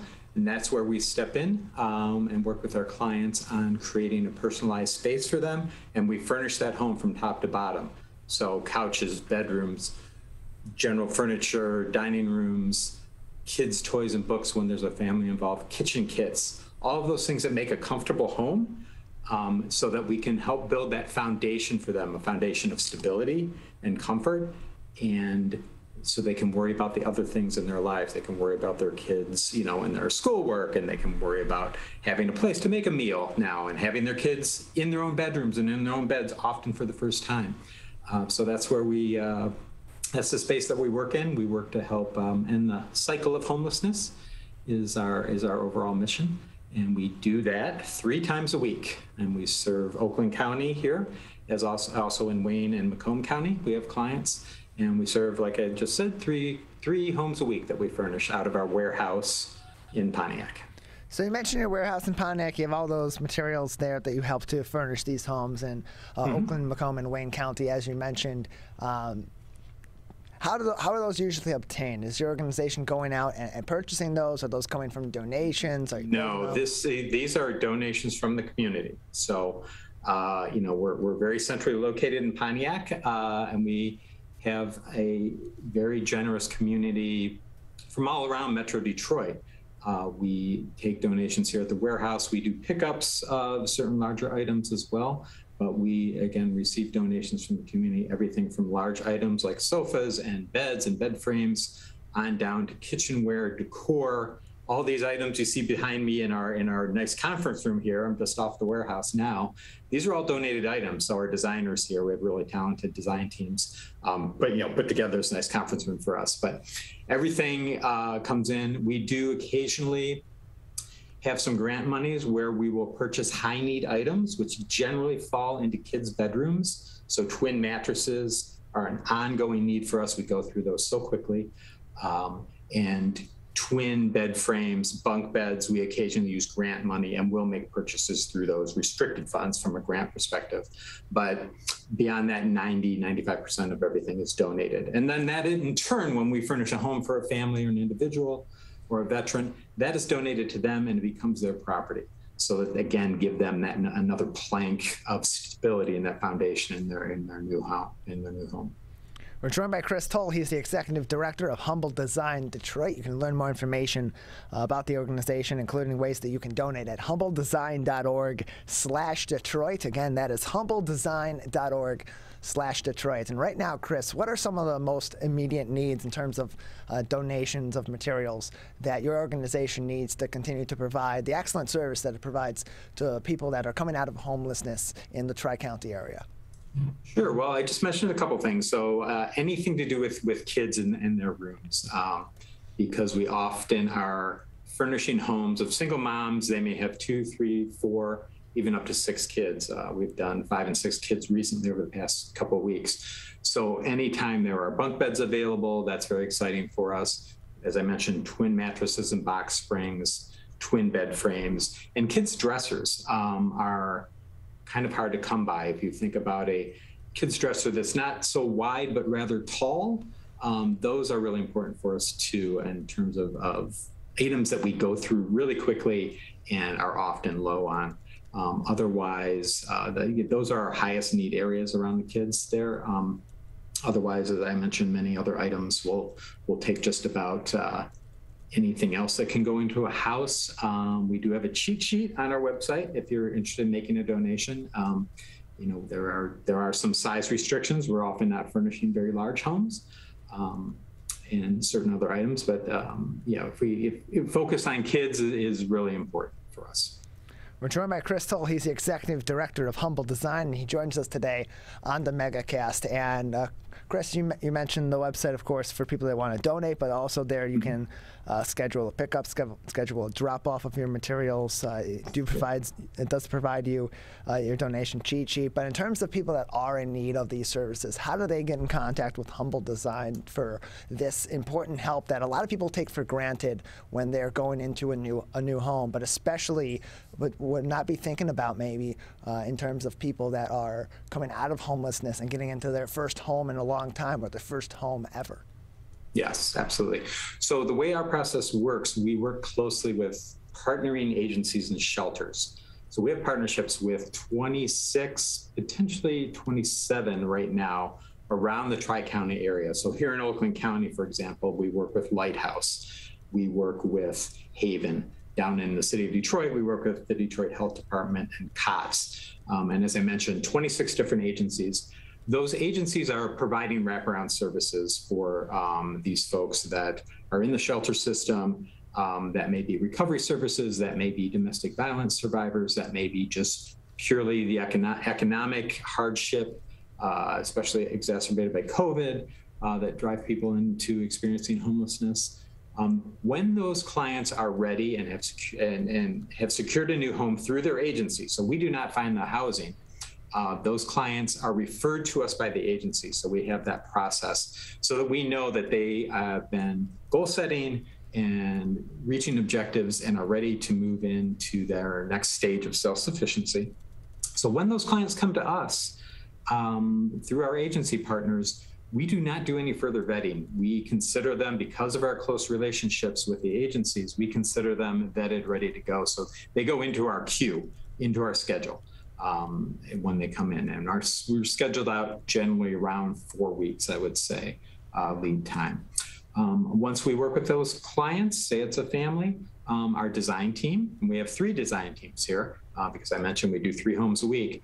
They will meet with, and that's been on Zoom lately, of course, like we are today. They'll meet with the clients, get to know mom and the kids, get to know what they're all about, what passions they have, what interests they have, what colors they like. So we can create a personalized kind of design and furnishing for them. Because that just, that really takes it to the next level, that we don't dictate to the family or the individual, well, here's what you need. We want to hear what they need, what they think their needs are, so that we can really it just creates that extra level of comfort for them, and that word I keep saying, stability. We're joined by Chris Tull. He is the Executive Director of Humble Design of Detroit. Learn more information on their website, humbledesign.org/Detroit. And Chris, you mentioned that we mentioned earlier all the resources on the Humble Design website, including signing up for volunteer opportunities. What are some of those volunteer opportunities that are available through Humble Design for people that may be interested in serving an organization like this that's doing great work for a lot of people in our local area? Sure. And we have a very great group of dedicated volunteers, and we're always looking to add to that as well. There are a couple ways to volunteer here. So in our warehouse itself, where we keep all our goods, and believe it or not, it is pretty highly organized because we are limited on space, but we do a pretty good job, and that's just with our volunteers to sort our warehouse. We do have a couple staff who take care of the big items, the big furniture items, but we have many items of home decor, many kitchen items, bathroom items, kids toys, kids books, all of these different things, anything you can imagine that goes into a home. Our volunteers are here 2 to 3 days a week. They come in shifts and they do the sorting for us. We have a couple people who are they do a beautiful job with bedding. We get a lot of bedding and comforters, sheets, towels. It is all highly organized and marked so that our designers can quickly work in pulling what they need when they quote unquote shop the warehouse when they're doing their design. So we do have ongoing opportunities to come into the warehouse itself to sort with us. And then on the actual furnishing of the homes, we take a team of volunteers with our team when we go to furnish a home, and we call that a deco day, deco day. So to go on a deco, that's a commitment of you sign up for the day. You're here at about 9:30 in the morning to help load up, follow the team down to wherever the home may be. and spend the day with the designers at their direction, furnishing the home. So as a volunteer on days like that, you may be making beds, you may be setting up the bathroom, you may be setting up the kids' room, hanging things on the walls, anything, making, setting the table, anything that goes into making that home ready for the family to arrive. And the family is not there during the day. They arrive we're generally done around 3 o'clock. The family will come back for their reveal. And that's always a great moment, especially when there's kids involved. And that's a great moment for the volunteers too. So those are the two primary ways. And we do have a volunteer sign up right there on our website as well at humbledesign.org. And you can register. We've got a software database there. You can register, get on our mailing list. We shoot out notes every week, emails every week about opportunities to volunteer. And those are the primary ways right there. You can also, and we actually can't do it without our volunteers. So. And you can find more information about volunteer opportunities and get in contact with Humble Design of Detroit by visiting their website at, of course, humbledesign.org/Detroit, or send an email to volunteer@humbledesign.org, or by calling 844-486-2533, and that's on extension number 1. Again, 844-486-2533, extension number 1. And Chris, you have an upcoming event in the local chapter of Humble Design. It's your first annual Welcome Home event. That's coming up next week, Thursday, October 14th at 4 p.m. in downtown Pontiac. Tell us a little bit about what this event is for and what people can expect, and if people can still join in on the festivities. Sure. So it's a couple prongs to our event. So it is a fundraising event. We are not able to do, a in-person fundraising event, very, kind of traditional events that nonprofits do every year. Last year during the pandemic and the shutdown, we are doing it, under COVID protocols this year. In person, it is called Welcome Home. It will be at the Treasury Building, which is right in downtown Pontiac, so right down the street from our warehouse here. So we're kind of in our heart of Oakland County here, and it's an historic, kind of iconic building. It was a bank built in the 20s. It's been beautifully restored as an event space. And we're really gathering to, yes, on one hand, fundraise. It is a ticketed event, and we have some sponsors as well. But it's really to bring together those who've supported us over the years, both from a volunteer's perspective, a donor's perspective, some of our corporate partners, and really to bring everybody together and kind of celebrate the spirit of Welcome Home. So I mentioned earlier, when we do a deco, we furnish a home. When the clients arrive to see it for the first time, the first thing they say when they walk in the door, we say, "Welcome home." So that's kind of the spirit of it. It's to gather together, celebrate our legacy, celebrate the future and where we're trying to go. We've been able to weather the pandemic and get back up to our full capacity here. We're very happy about that. We can't do that without all the folks that have been working with us and supporting us. And we'd love to meet new friends as well and bring them in. So we'll have some great food that night. Great drinks, a special Humble Design cocktail being designed for us. We'll have some really nice music, some silent auction items, and just hopefully a nice, meaningful vibe for the evening to kind of bring everybody together. And we're also going to do, it's just a couple blocks from where we are in our warehouse, we're going to do some warehouse tours as well, because our warehouse is actually quite an impactful place when you see all of the items we have and what our designers are able to pull together in designing and furnishing a home out of our warehouse here. So next Thursday, October 14th, downtown Pontiac, at 6 p.m. we're starting. So we'd love to see people there. Yeah, learn more information and purchase tickets by going to humbledesign.org/Detroit-events, or by going to humbledesign.org, scrolling over to their events drop-down menu and selecting Detroit. And the first annual Welcome Home event for Detroit is the first thing listed on that webpage, where you can find more information about the event as well as purchase tickets. And of course, on humbledesign.org, you can also schedule to make a donation, whether that be monetary or that be in the form of a physical item itself. Chris, we appreciate your time. Thanks for being with us today. I appreciate your time as well. Have a great day. Thank you very much. Chris Tull, the Executive Director of Humble Design of Detroit, with us on the Megacast. Appreciate his time. Of course, more information, as always, about Humble Design's work here in the Detroit area, how you can volunteer and how you can donate materials or make monetary donations to the organization on their website, humbledesign.org/Detroit. We're going to take a quick break. On the other side, we'll talk about the continued recovery efforts of our small business community, as well as the impact of federal guidelines regarding vaccine mandates for companies with people with 100 employees or more, with Small Business Association of Michigan President Brian Calley. That's coming up next. You're watching and listening to the Megacast. A message from the staff of Michigan's Crime Victim Compensation Program. Anyone can be a victim of crime and suffer lasting trauma, physically, emotionally, and financially. But you are not alone. If you're struggling financially due to a crime, we're here for you. Find out if you qualify for crime victim compensation. Call 877-251-7373 or visit michigan.gov/crime victim. A message from the Michigan Department of Health and Human Services, Division of Victim Services. You see certain things get reincarnated in your children. My daughter is very much inspired by my wife's artistic pursuits. So my daughter started making necklaces. She makes what we call affirmation fashion. I tell her every day that your black is beautiful. Your black is beautiful. Your black is beautiful. And if there's anything better than being beautiful, it's being smart. And if there's anything better than being smart, it's being kind. And reaffirming that every day is our method of making sure her chin never drops.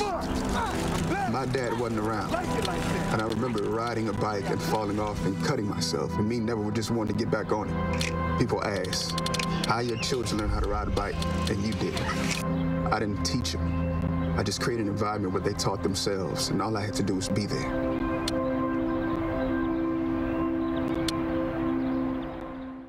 Whether you're the city, the county, or the Huron River Watershed Council. As partners working together to protect our water resources, we agree. Pet waste is a source of harmful bacteria in the Huron River. When it's left on the ground, it can wash into the storm drains. These lead directly to our streams. No filters, no treatment. Here's one thing we know that can help keep our water clean. Pick up pet waste and trash it. Pick up pet waste and trash it. So pick up pet waste and trash it. There's one water, and it's ours to protect.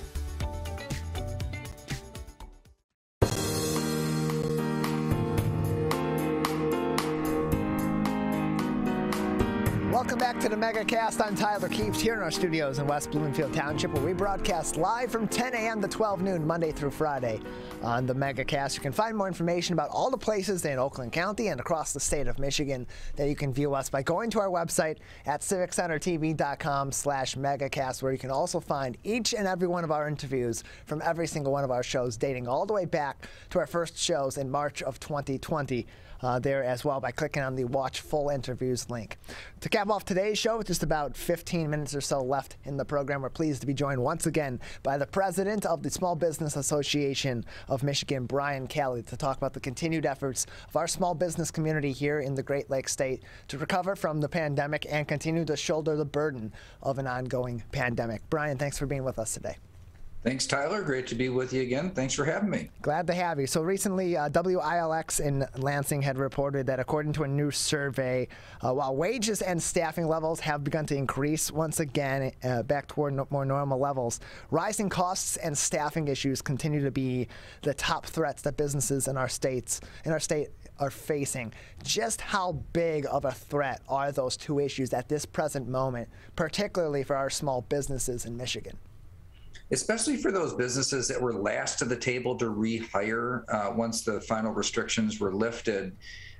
They are still struggling mightily. We've seen all kinds of reactions to it, wages and benefits increasing, sign-on bonuses, making different accommodations in the way work is done, but still really serious challenges in getting staffed back up in a way that maximizes the opportunity that's out there. So there's plenty of demand, and people are ready to get out there and re-engage on the consumer from a consumer standpoint.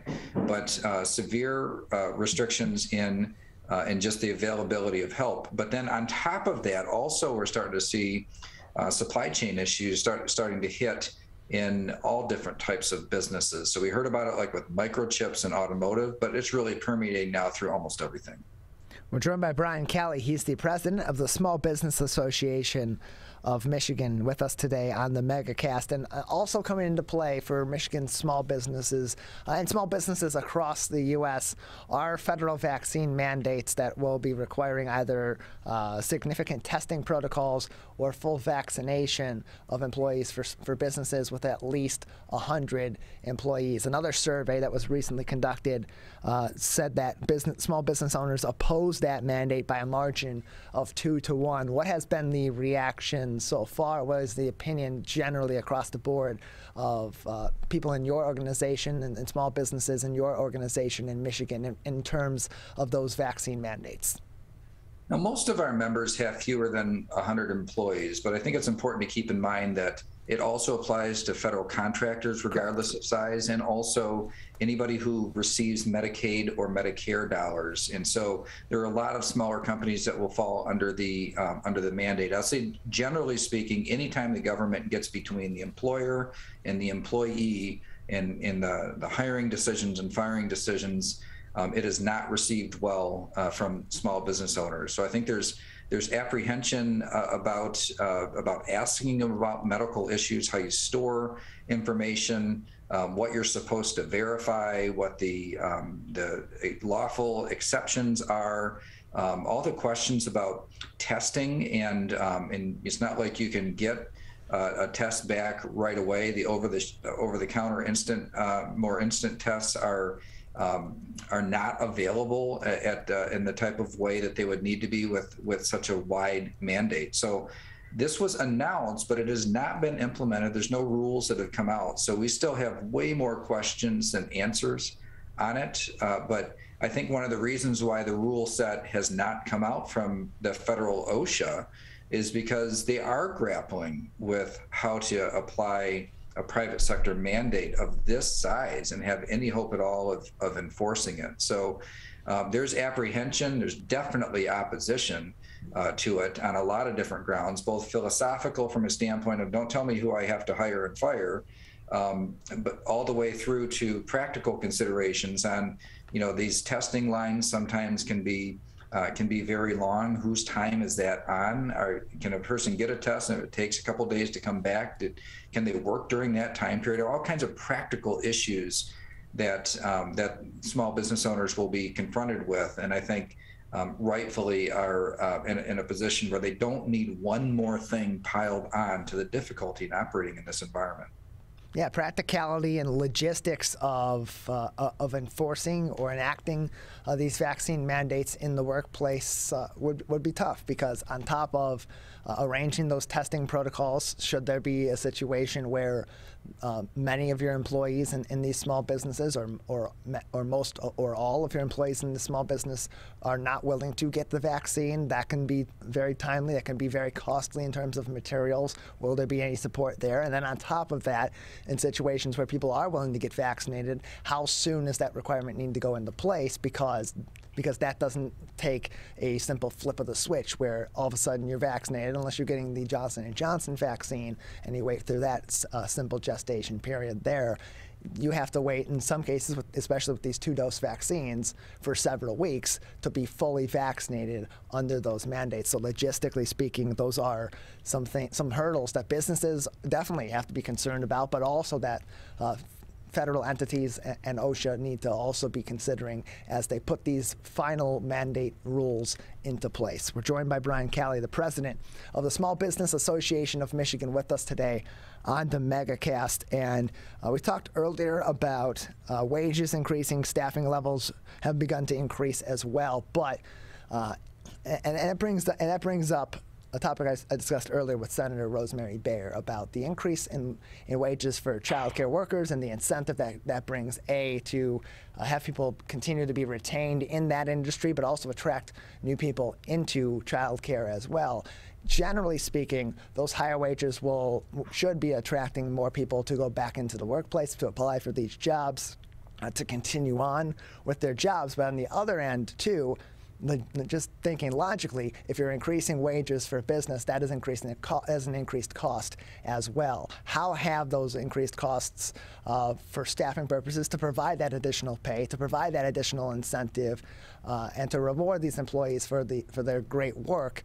How has that affected businesses and their operations now as they continue through this pandemic and plan for what hopefully soon would be a post-pandemic future? We've seen a lot of different types of responses, but I think an acknowledgement in trying to go, small business owners are trying to go right after right at the core of the issues and whatever the concerns of their employees are. So we do see loyalty bonus activity. We see wages and benefits being increased. We see more flexible scheduling, including remote work environments that weren't available before.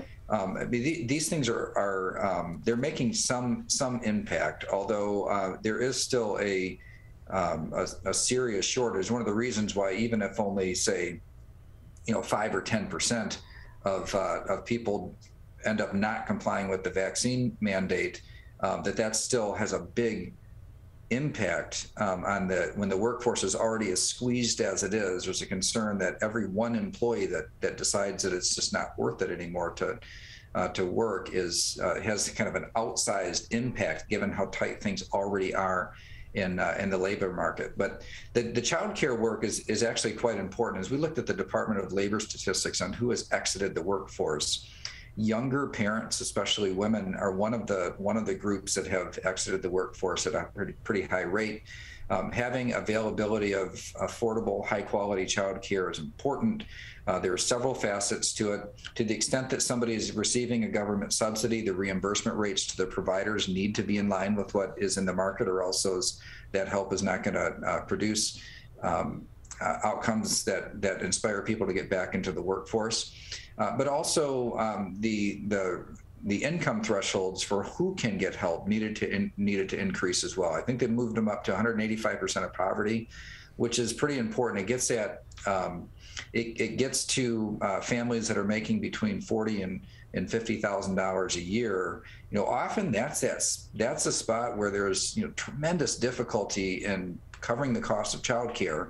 But you don't qualify for much at that income level, and so making that change, I think, is going to make a big difference. So reimbursement rates to providers and increasing the income threshold where somebody could get some help will have some impact as well. It's a multifaceted issue, and getting the workforce built back up needs to be approached from a lot of different directions. So those are a couple of ways that I think there'll be some incremental progress made. But ultimately, overarching, I think that we definitely need the federal government to start normalizing their activities and stop spending and putting inflationary pressures into the system at a time, or acting like we're still at the bottom of the depression or the recession from the pandemic, and start managing and governing more like we have an economy that has a lot of demands and a lot of opportunity, and our fiscal policies need to start behaving that way. We're joined by Brian Calley. He is the president of the Small Business Association of Michigan, joining us today on the Megacast. And Brian, you were also selected recently as one of the co-chairs of the Protect Michigan Commission to help educate the people of Michigan on the COVID-19 vaccine.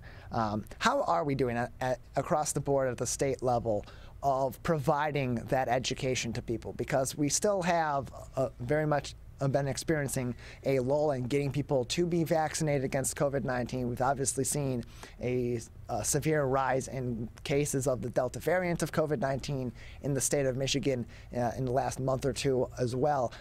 What are your thoughts on the education efforts as it stands right now, and what more do we need to do to provide that education on the vaccines that are available to the people of our state? At this point, it's really inching forward. I mean, the low-hanging fruit, people that just really, really wanted the vaccine or were very, had very kind of persuadable items, they just needed some questions answered, and then we're ready to go. All of those people are vaccinated. When an older income or older age groups, there's a pretty good or pretty high vaccination rate. That's good because it's the population that's most at risk for severe outcomes. But but Michigan really is a little bit below average in terms of the overall vaccination rate in our state. And there's starting to be quite a disparity between those that have higher income levels are highly vaccinated, and at lower income and lower education levels tend to be lower rates. And so what happens is, like in very urban areas and very rural areas, one thing they have in common is low vaccination rates. And so I think when you look at all the disparities that generally exist in our society, it's a real shame that on the vaccine front, that for some reason that those that are left out most economically are also the ones choosing not to get vaccinated. And those that are most privileged economically are the ones who are choosing to get vaccinated. I think it's a real conundrum, and unfortunately that outcome is exacerbating the life outcomes for people in different income brackets. We're joined by Brian Calley. He's the president of the Small Business Association of Michigan, with us on the Megacast today. And Brian, just another couple minutes with you before we'll say goodbye today. Anything else right now that's really important for our audience to know across the state about the state of our small businesses, what we can do to provide more for them, or what is available for people in the small business community to help them continue to recover and to weather this pandemic and the crisis that we're in? Our biggest threats right now, they are coming from our federal government, unfortunately. There's a lot of talk about the size of the spending package in DC, $3.5 trillion. That I think that's problematic, and how big it is, and inflationary pressures. But how they are planning to change the tax code and also the way the IRS works, that is much more concerning to us. So the idea that they would be reporting transactions in and out of bank accounts, from bank and credit union accounts, almost every one of them, to the IRS, with the hopes of collecting $460 billion more in taxes, is problematic. Increasing capital gains and the inheritance tax. So when a small business leaves their business to that second generation, the second generation under the rules in this Build Back Better plan would, in most cases, have to sell their business to pay the taxes that are required. 43%. I mean, nobody keeps 43% of the value of their business in cash. And so there are lots of problematic aspects of this. And so we're really kind of in that defensive mode where we really need our federal government to lay off the very targeted negative impact that this plan will have on the small business community. I mean, they just cannot take any more hits. And I just gave a couple of examples. There are a bunch of other examples in this too that really go after small businesses. They keep on saying the wealthy, but keep in mind that small business owners have pass-through tax entities. So the business income, whether even though the income stays in the business and usually reinvested and growing and paying employees and that sort of thing, but it flows through and it shows on the personal tax return. Those people are called wealthy all the time, and they are not. And but this tax code would really hit small business owners in a big way. And so we're hopeful that they can lay off those items and just kind of normalize the federal government activities so that prices and inflation will settle down, our supply chain can get back on track, get out of the way of entrepreneurs, and they are going to be successful. Well, Brian, we appreciate your time. Thanks for the update on the state of our small business community and what they're thinking as well as we continue through this pandemic, the vaccination efforts, the spending discussions at the federal level for the Build Back Better plan, and everything else that's currently a factor in the future of these businesses. We appreciate it. Great to be with you again. Thank you. Appreciate it.